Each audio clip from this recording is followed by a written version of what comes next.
Figure out what you want. Ignore the opinions of others. Do so much work, it would be unreasonable that you fail. Realize it never mattered to begin with. Help others once you get there. You've already achieved the things you said would make you successful. Yeah, the first 5 steps there is is basically my master life plan. Figure out what you want, which my first boss, I had a pretty terrible first out of college experience of work. But from that, I learned some of the most important life lessons that I still take to this day. And that boss particularly said one thing to me one day. She said, figuring out what you want is 99% of it. She said, once you know what you want, getting it's the easy part. And I kind of adopted that as a worldview, because it's like, once you're really clear, like, this is what I want, then everything that's not that is what I'm willing to give up to get it. Now, that thing can change. And I think that's the part that people miss, is that, like, once you learn how to get stuff, then it's like, okay, well, he said he was willing to do, it's like, yeah, well, the thing I wanted changed. Do I have your permission to change what I want?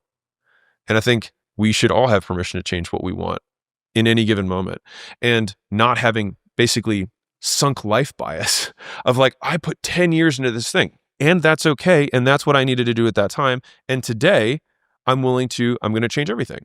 And what's really interesting about, if you look at like addicts and alcohol, people who need to, quit, whatever bad habit they have, there's a really strong frame. Ed Milet talks about it, which is basically one more. And it's been super helpful for me to not think of my changes as permanent, because it's allowed me to make such dramatic changes in my life or my business much faster than I think most people have been willing to, because there's this weight of forever on top of everything. Like, we extrapolate, like, you're in a relationship. She told me to pick up my socks. She's going to nag at me forever the rest of my life. We need to break up, right? Or I can do this for today, and tomorrow, if it still works, I will do it for tomorrow. And if 5 days from now or 25 days from now, if I work this way, I then say, you know what, I need a day. People are like, oh, he's burned out. It's like, I took a day because that's what I needed that day. And I think giving myself permission to have that freedom has allowed me to take significantly faster action in what apparently looks like higher risk scenarios, because who am I apologizing to? Realize it never mattered to begin with. What's that? Cosmic irrelevance. So like, we're willing to sacrifice everything that we have for the thing that we want. And then once we get the thing that we want back the things that we sacrificed, which really just goes to the heart of the human condition, which is we want it all.